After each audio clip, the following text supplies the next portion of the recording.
Qu'a Marine Tondelier, elle est assez simple, c'est qu'en fait les écologistes sont démonétisés politiquement depuis au moins depuis 2022. Parce qu'en fait les écologistes, parce qu'elle dit il faut pas de guerre de leadership, etc. à gauche, mais les écologistes ont été dans la guerre de leadership à gauche jusqu'à leur déroute électorale aux élections européennes.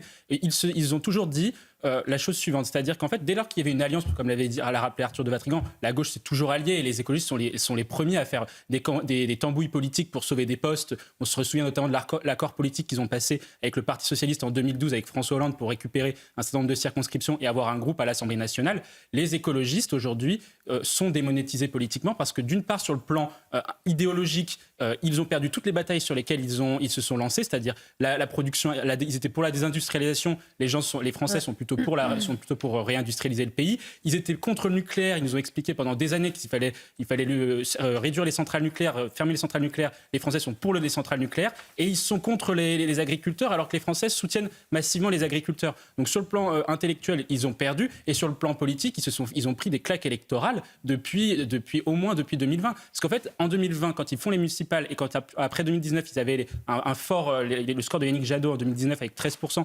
permettait aux écologistes d'être dans la course au leadership à gauche. Aujourd'hui, les écologistes représentent 5-6% de l'électorat, c'est ridiculement faible. Et donc, effectivement, ils ne sont plus en mesure d'imposer une ligne à la gauche et qui est désormais fracturée entre le Parti socialiste et celle de la France insoumise. Et j'en profite pour saluer Noémie Schulz.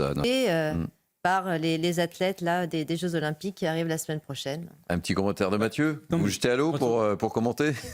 Sûrement. Effectivement, non, mais tout ça pour ça, quand on voit l'image, avec 1,4 milliard d'euros, on peut construire au moins 5 hôpitaux neufs et dans les territoires ruraux ou même en Ile-de-France. On aurait pu construire 5 hôpitaux. On voit que la photo est de piètre qualité, mais ça ne m'étonne pas puisque Anne Hidalgo ne s'est pas démarquée par ses qualités et ses compétences en matière de gestion budgétaire. Je rappelle quand même que la ville de Paris est à 2 doigts de la tutelle financière, puisque la ville est à 7 milliards, je crois, d'euros d'endettement, même 10 maintenant. Anne Hidalgo est une véritable piètre gestionnaire et ça se démontre justement cela. Ben voilà, elle est rhabillée en fait, Anne Hidalgo, évidemment, puisqu'elle a plongé et elle va la rhabiller juste après.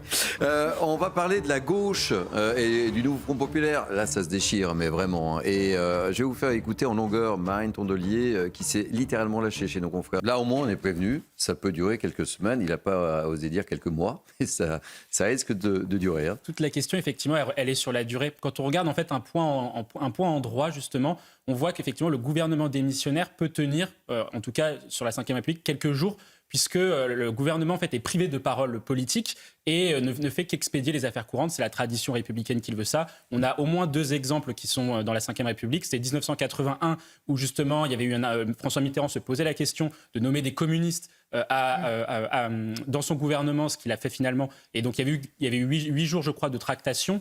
Et on a 93 aussi avec Édouard Balladur, Premier ministre. Ça, c'est les 2 exemples. Mais le problème qui va se poser, et c'est la difficulté que va avoir le président de la République, c'est de faire durer ce gouvernement démissionnaire au-delà des Jeux Olympiques, si par cas, parce que le Conseil constitutionnel va devoir se positionner sur le fait que la séparation des pouvoirs quand même n'est pas tout à fait garantie avec l'idée que ce gouvernement puisse tenir plusieurs semaines, plusieurs mois. C'est pour cela qu'il ne s'engage pas là-dessus. Mais en tout cas, sur les prochains jours et pendant la durée des Jeux Olympiques, il se pourrait que le gouvernement resterait démissionnaire. Alors justement, c'est quoi un gouvernement qui gère les affaires courantes ? Et eux-mêmes, dans l'exécution de ces mesures, posent un problème. La difficulté, le point que pose la droite dite républicaine aujourd'hui à l'Assemblée nationale, c'est que par rapport à cette alliance justement vis-à-vis des macronistes, il est double. C'est-à-dire qu'en fait, la droite est tiraillée entre le fait de ne pas bloquer le pays, donc de ne pas rajouter une crise institutionnelle que le président de la République a poussée depuis la dissolution, et le fait de pouvoir justement ne pas s'allier avec des personnes, donc les macronistes notamment, qui ne répondent pas finalement aux points qui sont les points clés et les points saillants du paquet législatif. Quand vous regardez le paquet législatif, qu'est-ce qu'il signifie ? Il signifie 2 choses, on va dire. Lutter contre le désordre dans la rue et lutter contre le désordre dans les comptes. Or, si vous prenez le bilan des macronistes sur ces 2 sujets-là, est-ce que les macronistes ont réussi à assainir les finances publiques ? La réponse est non, puisqu'ils ont fait 1 000 milliards d'euros de dettes entre 2017 et 2024. Ils ont aussi également le pouvoir d'achat, puisqu'on dans le paquet législatif, il y a justement le fait de revaloriser le travail au détriment de l'assistanat. Or, Le pouvoir d'achat depuis 2022 des Français ne fait que diminuer en valeur relative puisque justement l'inflation a augmenté de manière galopante. Et puis sur la question du désordre dans la rue, bon,